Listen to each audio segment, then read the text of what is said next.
Welcome to Spiritual Basics Podcast with April and Jen, a bi-monthly podcast designed to teach the searchers, seekers, and spiritually curious the basics of metaphysics and new thought. They are all about the basics, but they are not basic bitches. Now, here are your hosts, April Darley and Jen Merkel. Thank you so much for joining us for Spiritual Basics Podcast for another episode. We're so happy to have you. My name is Jen Merkel. And I'm April Darley. So, April, Jen. I know, it's so funny. Like we talk, we're so funny because people don't know this, but we talk for like 10 minutes, sometimes an hour before the episode, because it's like our time to catch up. And I thought about it. It's kind of cool because I feel like I've become closer to you because we have like this date every couple of weeks when we record. So it's pretty fun. But we were just talking a minute ago about how April's arm on her microphone makes a noise every time she puts her water down. So I was scolding her for it. But I crochet these little coasters for myself just out of cotton yarn that I have. And I told her I would crochet her one. But I wanted to tell you about something, April. I think I invited you to this group. There's a group called Buy Nothing Bedford. Yep, I'm in it. And I just got some yarn from somebody today. So for people that don't know, there is a social, I don't know what you would call it, movement, I guess. There are a couple social movements that I love, being the Aquarius that I am. But one is the Buy Nothing movement. And what it is the idea that when you have something you no longer need, and this is a Facebook group. So the one I'm in is Buy Nothing Bedford because I live in Bedford. This lady posted that she keeps getting this yarn from one of those subscription things where you get yarn every month. She's like, I canceled, but they keep sending it to me and I don't want it. I don't need it. So I posted, hey, I'd really like this one. Like she had 5 pictures. I'd love number 5. And, I told her what I could use it for. And then she gets to choose who to give it to. She can do a random drawing. She can just ask people to post their favorite emoji, whatever she wants. That's the rule. And she picked me to get this yarn. So I just went and picked it up from her porch. And now I've got this yarn that would have ended up in the garbage or maybe even like donated to Goodwill or something. And, when you donate to a thrift shop, a lot of those things that don't get purchased, they end up in landfills. So I think it's really cool. And there's stuff that I've given away myself. People just come and pick it up and I feel good because I feel like it has a home, it's getting used, so that's one of my favorite causes. Another one that I am in is called, if you've heard of the Kindness Rocks movement. I call it a movement, but that's actually really like a silly word. It's like a very formal word for what it is. I believe so. That is where people paint rocks with inspirational messages and just hide them around locales. Yeah. Is that it? Yep. Yeah. They hide them around, or it can be inspirational messages, or it can be pictures or whatever. It doesn't even have to be good. Like it's just a fun thing to do. So I joined that on Facebook and I've hidden a couple rocks for that. I haven't painted any lately, but I do really want to get back into doing some. I have some rocks ready to paint. I just haven't done it. It's cool because you can be out at a park somewhere and you see this rock and you pick it up and on the back it says keep or hide, you decide. And then it's got our tagline, hashtag, which is HEB rocks because it's HEB rocks is the name of the Facebook group, but they have them for all over. Like they have them for Arlington. They have them for all cities all throughout the U.S., maybe even beyond. I'm not sure. So if you're listening to the podcast and it's something you think you might like to do, those are a couple things you might want to check out. Sounds wonderful. Yeah, I thought it was pretty cool. So now I get to go have fun with my yarn that I got, my free yarn. Nice. What color? It's actually multicolor. Multicolor. And it's a kind of yarn that I have never used before, so it's going to be challenging for me, but it makes me feel good because it's like, well, I didn't go and spend $10 on some yarns that I might not even use or like or whatever, so I can experiment with it and not even I thought worst case scenario, if I have project fails, I can just use it to tie up some presents or something, True. I don't know. Yeah. All right, well, I look forward to my multicolored coaster then. And this is not a podcast about crafting, believe it or not. Although you might think so, because the first 5 minutes is talking about painting and crocheting. But anyway. Well, I mean, what we could have recorded, that we didn't record was skincare. Yeah. Going over our skincare regimes, going over our Saturday plans. and et cetera, et cetera. So like Jen said, we talk about a lot of random things, and then at some point we have to cut ourselves off and go, okay, well, what are we actually talking about on the podcast? Isn't that a great segue? Because this episode, what we're talking about are the houses of the zodiac. So we had an episode called All About the Zodiac Signs a couple episodes back. So that's something you might want to refer to learn about your signs. But this is going to be about the houses. So we're going to talk about that. So houses, what are houses? They represent your unconscious choices.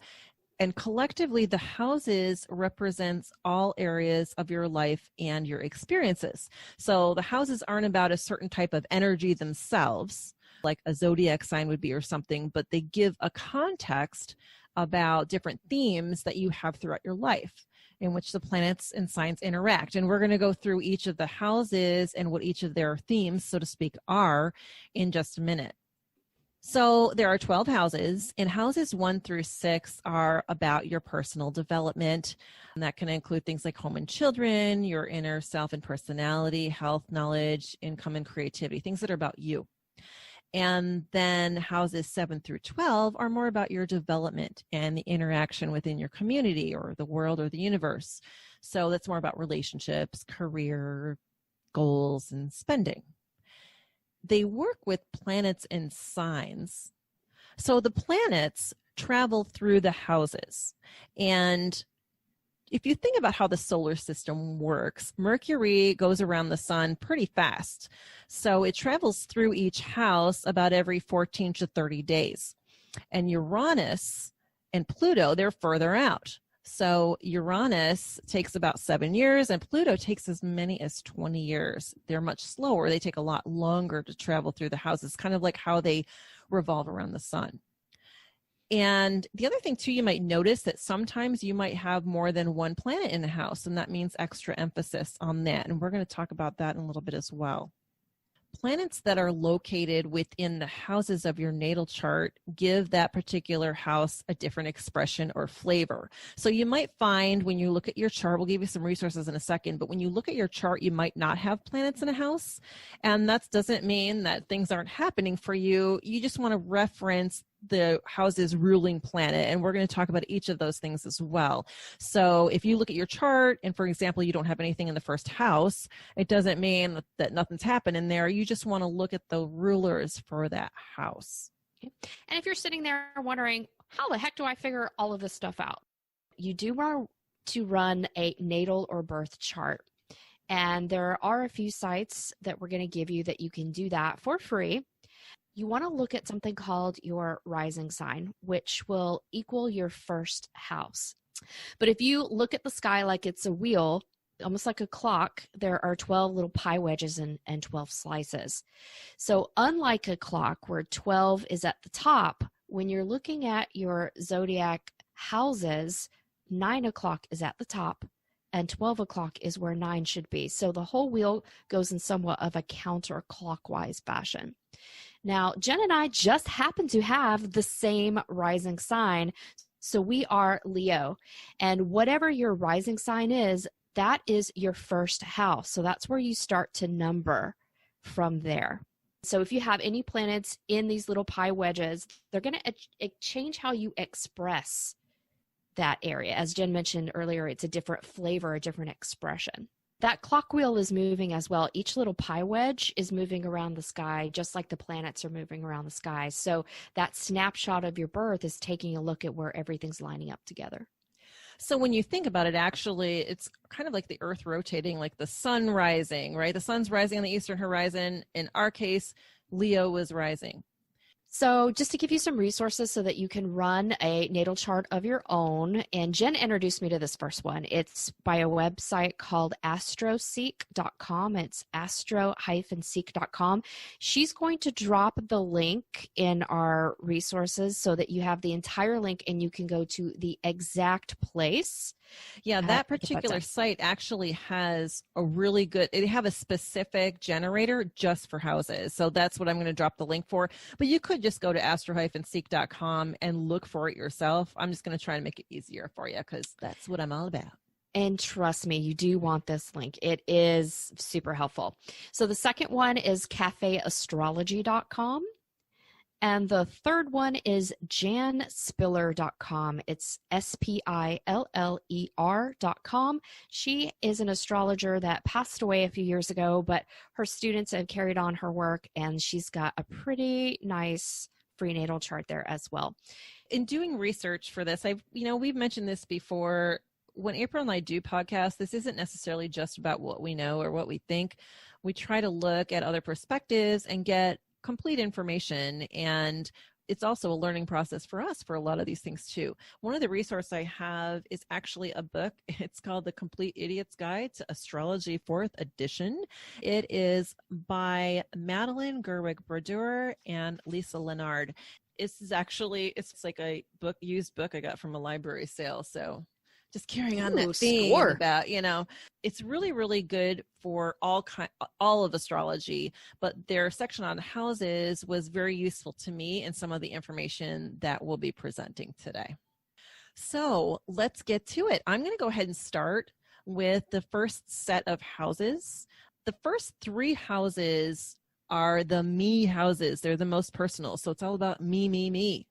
Especially the first house. It's ruled by Mars and Aries, of course, because that's, the Aries sign. It's about me, me, me. So it's about your self-image in your body.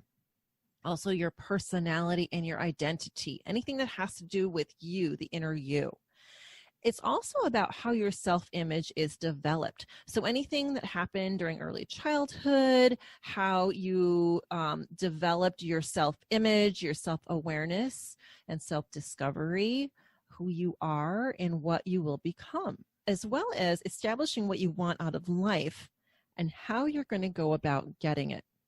Okay, at the time that this podcast is premiering, September 24th of 2020, Aries is actually in the first house right now. So I was looking to April for help on figuring that out. As this wheel progresses across the sky, you're going to have these zodiac signs and certain planets coming up. So it just means at that snapshot in time, you might be feeling that Aries influence, and it might be exacerbating the effects of that first house. Okay. So because we don't have planets specifically in this house, we default to the ruling planet, which for this is Mars. So that's about independence, people that don't really like getting advice or following other people's advice, sometimes impulsive and really good at diving into new projects. And I think that is true for both of us for sure. Now in the second house, this is ruled by Venus and Taurus. Second house is how you develop the characteristics that were noted in the first house. So the first house is about your identity, where the second house is about how you develop your self-esteem, how you form your values. It's also about your daily routine and your immediate environment. The second house is about money and work and material things. Again, it's got Taurus as its ruler, and it's also about how you treat your assets and possessions. So the things that you own, how you treat them, how you value them. And it's correlated to how you maximize your earnings and your productivity. It can explain why people with poor self-esteem might try to fulfill their needs with material things.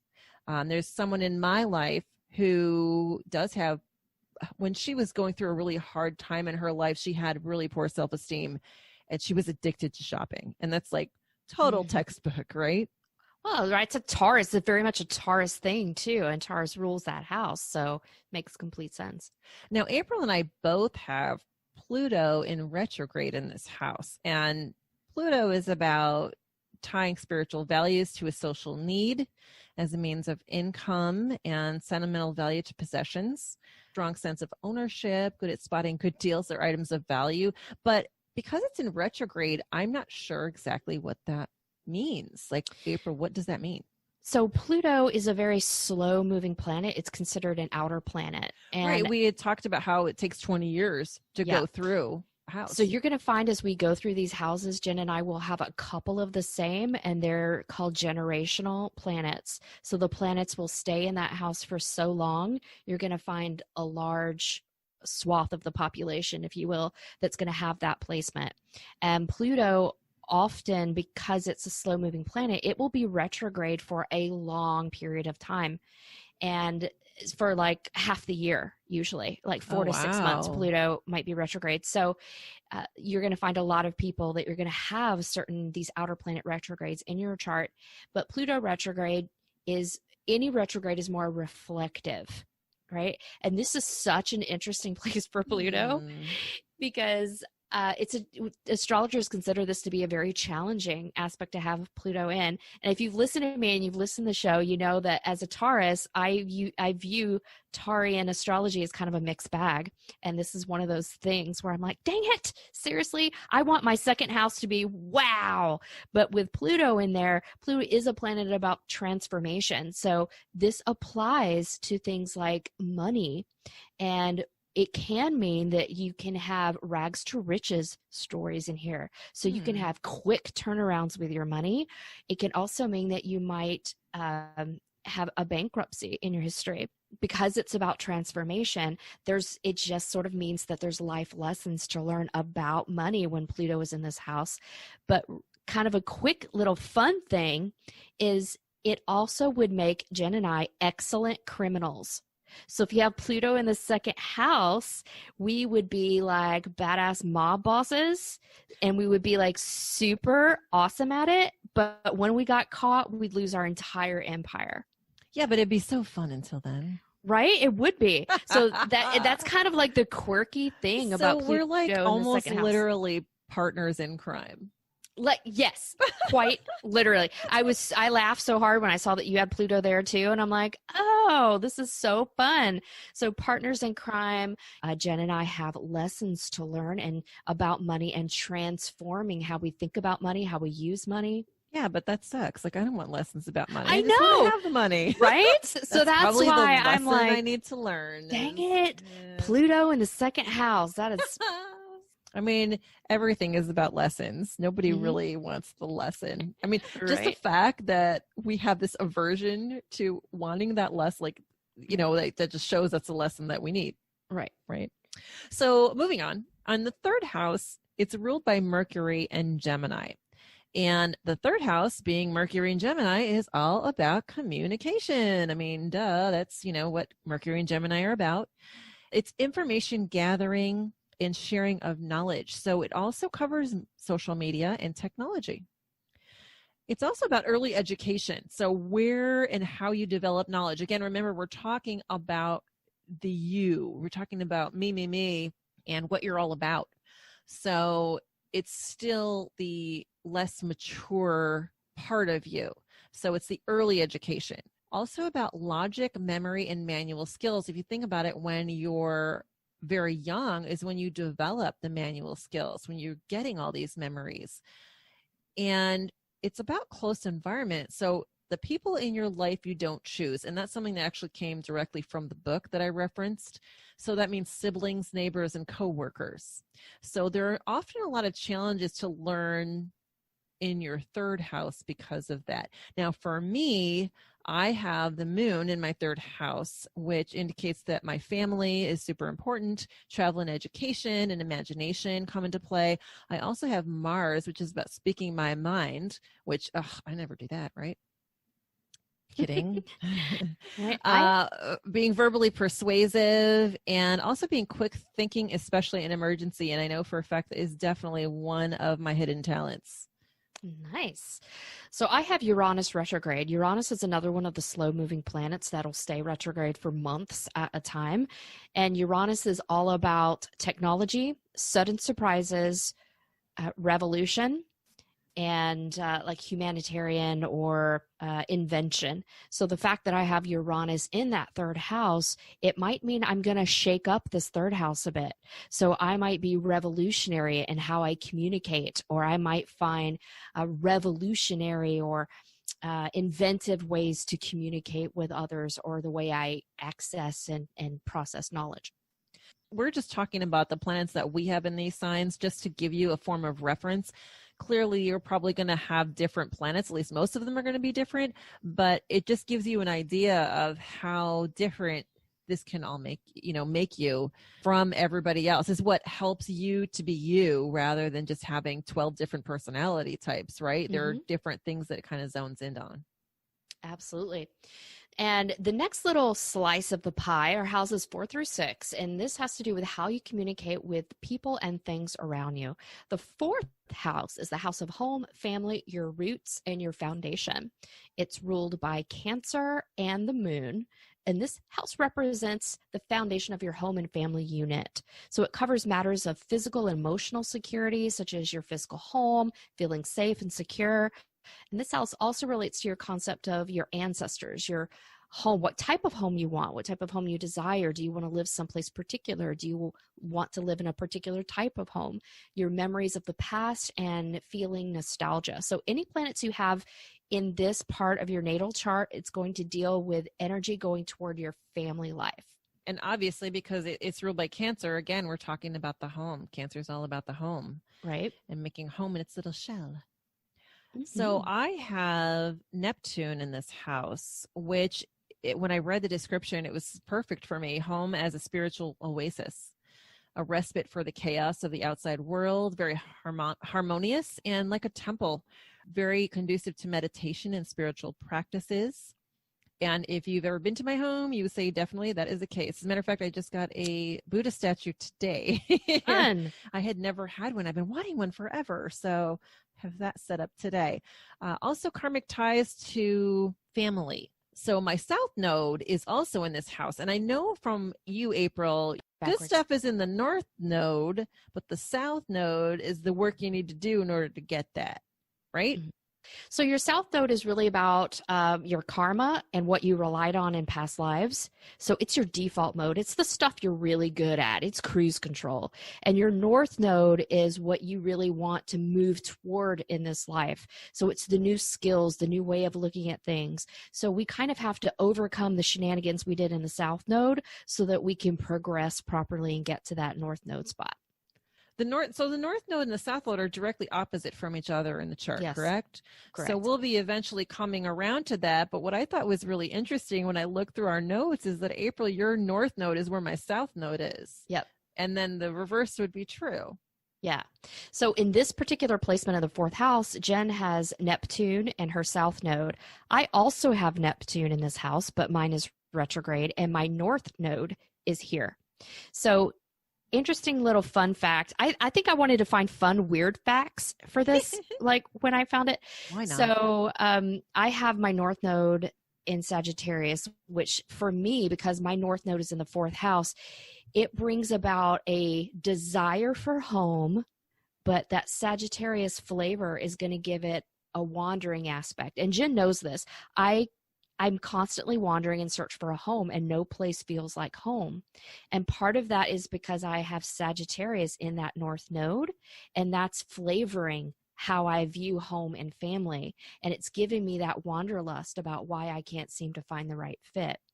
But having Neptune in this particular area, it increases what your fantasy of what your perfect home might be like. And we all do it. We all have that vision of home and what it feels like to us. Yeah, you romanticize an idea of your ideal home, for sure. Right? But Neptune also may indicate trouble at home with a parent, particularly the father.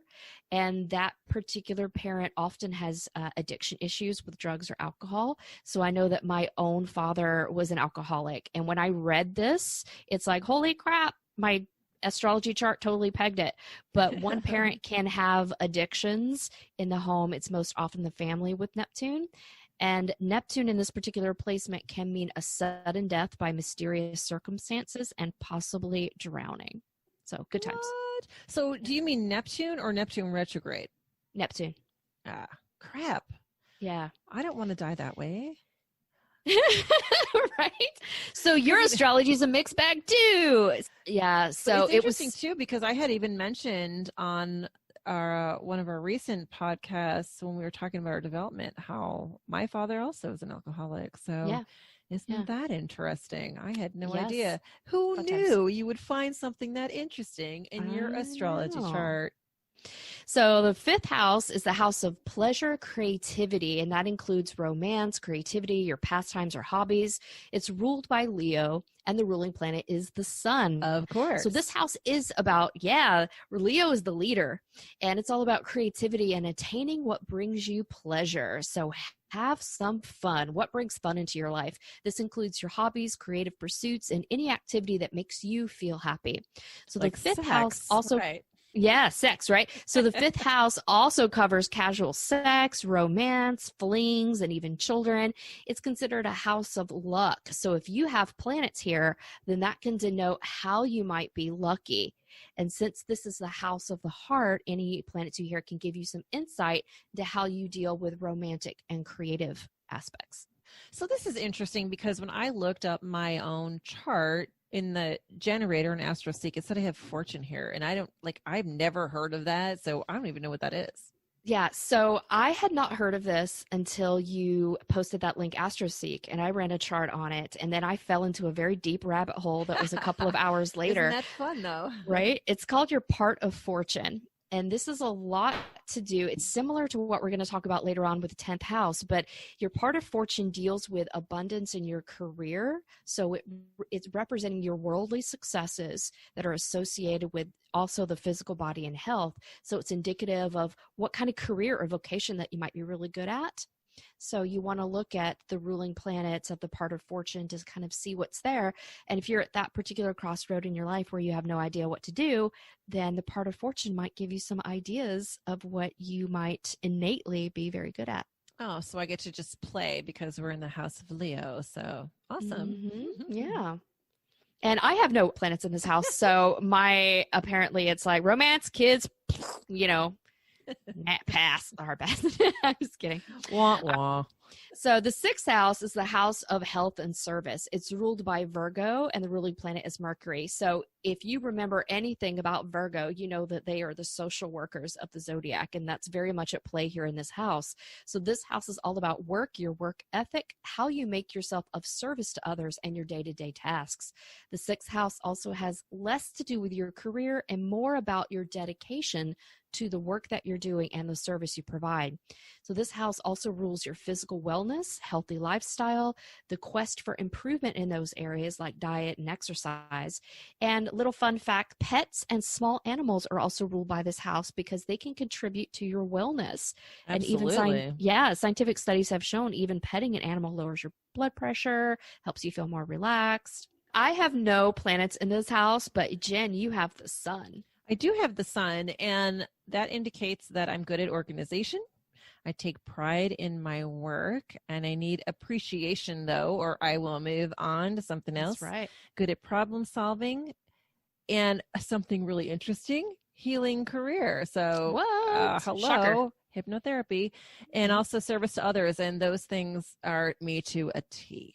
Yeah, that's very important to you. So I can see how you really take control of that with your sun in that house. So on to the next quadrant. Houses 7 through 9 are how you connect to the world. So in the 7th house, we have Libra is the ruler and Venus is the ruling planet. This is the descendant sign, and all that means is it's the opposite placement from your rising sign. The 7th house is about personal relationships and marriage. So what you're looking for in partnerships of all kinds. Lessons about putting others above your own interests are going to come into play. So this is where you might be tested to stop being so selfish because, the first 6 houses are about you, right? So the next 6 houses are about others and the outside world. So this is where we're just beginning to learn our lessons about putting other people first and other interests first. So it's about how well you play with others in the sandbox, how you do with commitment and shared goals. It can also, if you don't navigate this house very well, there might be cheating in your relationship. And it's not just about romantic partnerships, it's also about business partnerships and collaboration. When you think about Libra is about balance. So partnerships are naturally going to be in here. For me, I actually have Mercury in this house, and that indicates a need to have partners with intellectual conversations. There might sometimes be misunderstandings, though. And I also have Venus in this house, which is about harmony in partnerships and psychology. So I've got Lilith. It's not a planet, but it's sort of an aspect. And I don't know a lot about Lilith, but I think it has to do with your shadow side. Yes, I believe so. Mm-hmm. So you have some unseen work to do in that house. Right? Shocker. So in the 8th house, Scorpio rules this house, and the ruling planets are Mars and Pluto. And along with Scorpio, this covers the mysteries of your life. So secrets and hidden things. It also includes things like your death, the unseen, the undetermined, the unknown. So it doesn't necessarily give a clue as to how you're going to die, but this is the house where the actual physical death is covered. So death and regeneration, which is transformation. So if you think about like the death card in Tarot, it's not just a physical death. It's about a death of something. It's about transformation. So that's exactly what the 8th house is about. It's also about matters of life and death, such as sex, meaning procreation, the procreation of sex, like the act of sex, not casual sex like we talked about earlier, but, sex as far as wanting to procreate. It's about being born, again, death, and the afterlife as well. It also has to do with your approach to intimate relationships. And again, like I said, transformation, which areas of your life need to be transformed and how you encounter those transformations. It does also cover psychic powers and the occult, again, because Scorpio is all about those things, and really so is Pluto. So for me, I have Saturn in this house, and what I learned, it indicates that I am often trusted with the care of other people's money and sometimes have difficulty with emotional expression. I also have Chiron in this placement, which indicates that I'm insightful, using psychic abilities for the greater good. Right. So I have something really special here in this house. You are special. I know. I am so special. And the 8th house, I have what's called a stellium. So this means a group of planets. Like I got a bunch of planets in this position, y'all. So more than 2, right? Yeah. So a stellium, you'll find it's 3 or 4, some definitions. So it's 3, 4 or more houses in planets in a house or a sign is considered a stellium. So I have 3 planets in this house. I've got the moon, which is all about intuition and going deep and insight. It's what we think of as like the planet of intuition. I've got Jupiter, which is your planet of luck and expansion and support. And then I've got Mars, which is about ambition and moving forward. So when you put all of these 3 planets together, it gives an extra influence to this area of my chart. And because this is a planet of not only psychic powers and the occult, so yes, I do have psychic ability here, but because this is all about matters of death, regeneration, transformation, it means that I take a strong interest in those things, and I may transform myself multiple times throughout this life. So think Phoenix rising from the ashes here. So I just might burn the whole life down, create something new. So for me, having this many planets and these types of planets in this house, I'm constantly going through cycles of death and regrowth. That's really interesting too, because you have the moon in this house, and this house, like I said earlier, is about secrets and hidden things, and that's what the moon is about. So it's almost like a double whammy. So with the moon here, it makes me very apt to see what people are hiding. So that makes me kind of really great at what I do at my job, is to help people discover information that they've hidden even from themselves and bring it to light. And with Jupiter companioning that, it just means I'm very lucky and I have extra support in helping people find what's hidden, bringing it to light and transforming that. And with Mars there, it adds a little extra power to doing all that. So for what I do for a job, this is an excellent placement to have. Wow, that's amazing. You know, I mean, we're going to go on in a second, but I just find it so fascinating how much our charts really say about our lives and who we are. Mm-hmm. You know, this is the reason astrology exists. But wow, it's so fascinating. All right, so now on to the 9th house. And this is ruled by Sagittarius and the planet Jupiter. Sagittarius, along with the 9th house, is about growth and expansion and learning the meaning of life. So it's about education. Whereas earlier we had talked about early childhood education, we're talking here about upper level education. How and where you look to expand your horizons. So you're out in the world and you're looking to learn.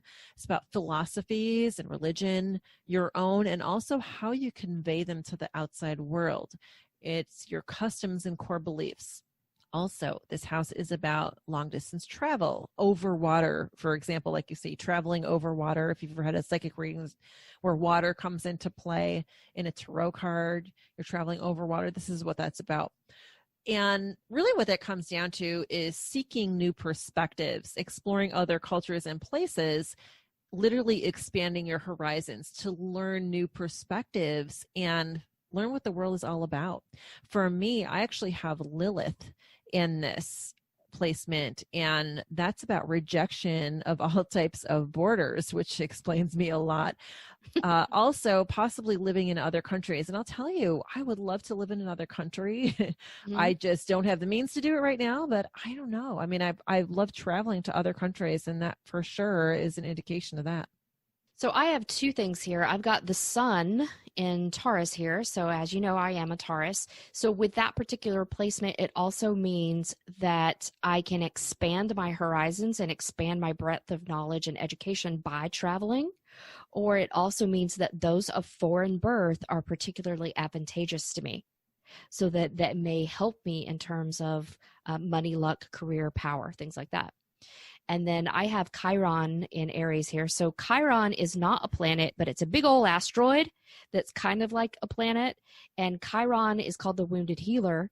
So it shows you what areas that you need extra help healing.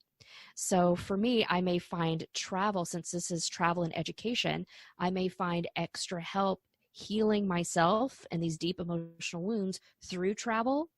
And through moving like away from my home, like long distance, and through education and philosophy can add to healing myself. And you've done those things. I know you've gone to Ireland how many times? 9 times. That's a lot. It's a lot. And traveling far from home. You've lived in a lot of different places. We've covered that in previous podcasts. So definitely making that whole prophecy come true. Right. And if you now know what I told you about my 4th house having Sagittarius in it, I'm a wanderer. Right. Mm-hmm. I desperately want to put roots and have a home, but I keep wandering, trying to find the right home. You have to navigate that balance because you have to educate yourself by traveling, and at the same time, you want to find a home. So, Okay. And next up, the next quadrant is houses 10 through 12. This has to do with your dreams, your goals, and what you want to become. So this 10th house is the house of fame, career, goals, success, reputation, and public image. And this can include how you communicate through social media. So it's ruled by Capricorn and by the planet Saturn. And this house, y'all, pay attention. This is so incredibly important because it rules your career success and your overall life path. It's often referred to as your midheaven. And this house governs your reputation, professional life, social status, social media presence, as well as your relationship with your father, because in astrology, Saturn represents the father or the father figure or any authority figure. Okay. And if you're looking for information on what careers you might be good at, then check out any planets or what sign you have in the 10th house. Along with that part of fortune that we discussed earlier, those two things can really help point you in the direction if you're wandering around and going, what am I good at? What do I do? The 10th house can give you a lot of clues on that. So for me, the only thing I have in this house is the North Node. And we did cover that a little bit when we were talking about my South Node placement in the 4th house. Mm-hmm. And of course, your South Node is in here, like we were talking about as well. Yeah. So for me, what that translates is my south node, because it's in the 10th house of career, means that I should not, quote, air quotes here, should not seek fame and fortune in this life, but rather seek to build a strong home and family base. And you are the opposite. So for you, it would not be seeking home and family life. For you, it would be the pursuit of career and accolades and awards. I've got Mercury in Gemini and South Node in Gemini here. So with Mercury in this particular placement, for me, it denotes an emphasis on communication being really important to my career. Next, we move on to the 11th house, which is the house of community, friends, social groups, and society. It's ruled by Aquarius and the planets Uranus and the ancient planet Saturn.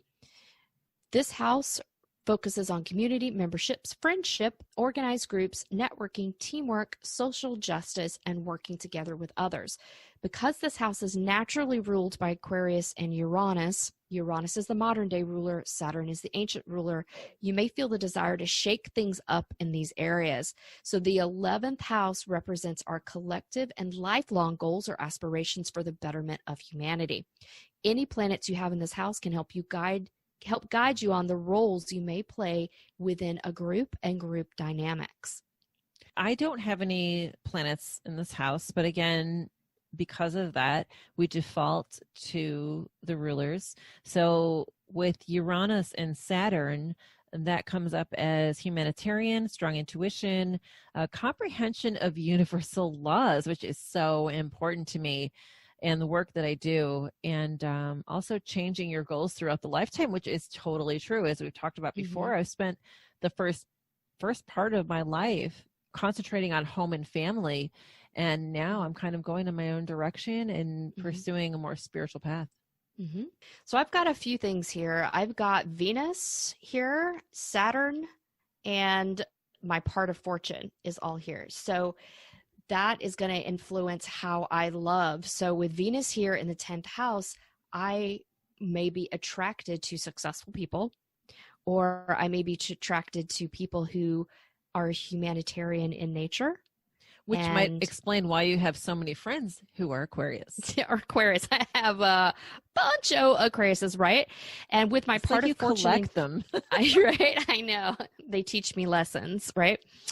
With a part of fortune I have here in Cancer, it means that part of my life purpose, a part of my career, is help and service to others. And that's a very strong influence here. Now, Saturn, wherever Saturn is in your chart, also means where you need to do hard work or where you may experience challenges in life.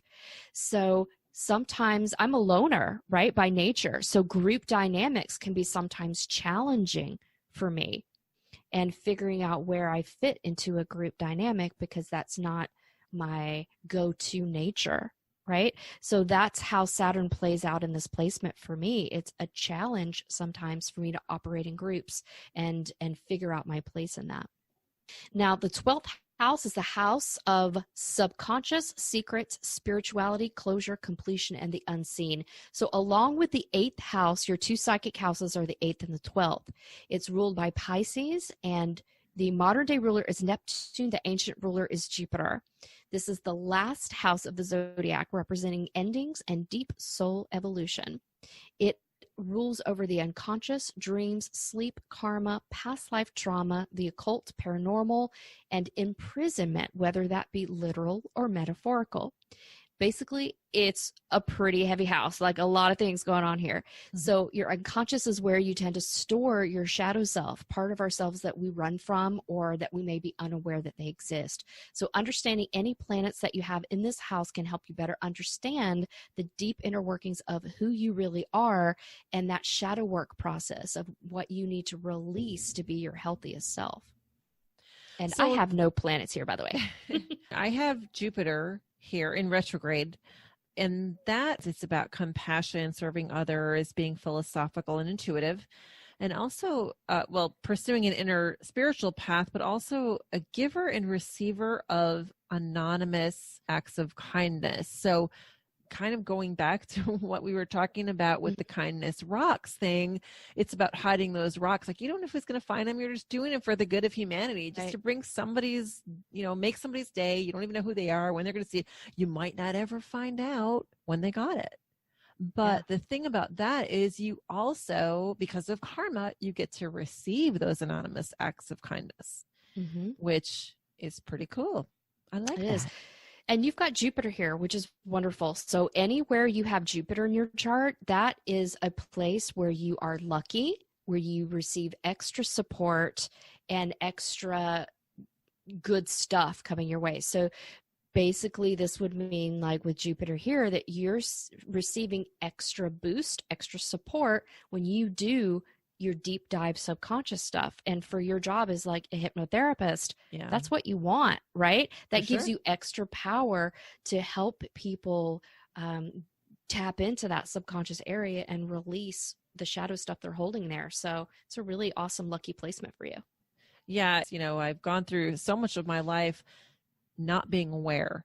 And here I am now over the past, not even a decade, right? Like half a decade, being aware and conscious, and all the stuff is coming to light, and it's just fantastic. So, well, we hope that you have enjoyed this house and zodiac roundup. And if you have any questions, you can always reach out to us at spiritualbasicspodcast@gmail.com.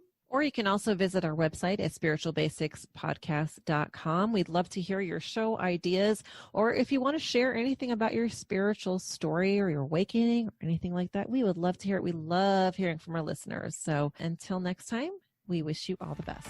Good night. This has been Spiritual Basics Podcast with April and Jen. Find full episodes on your favorite listening platform or visit spiritualbasicspodcast.com.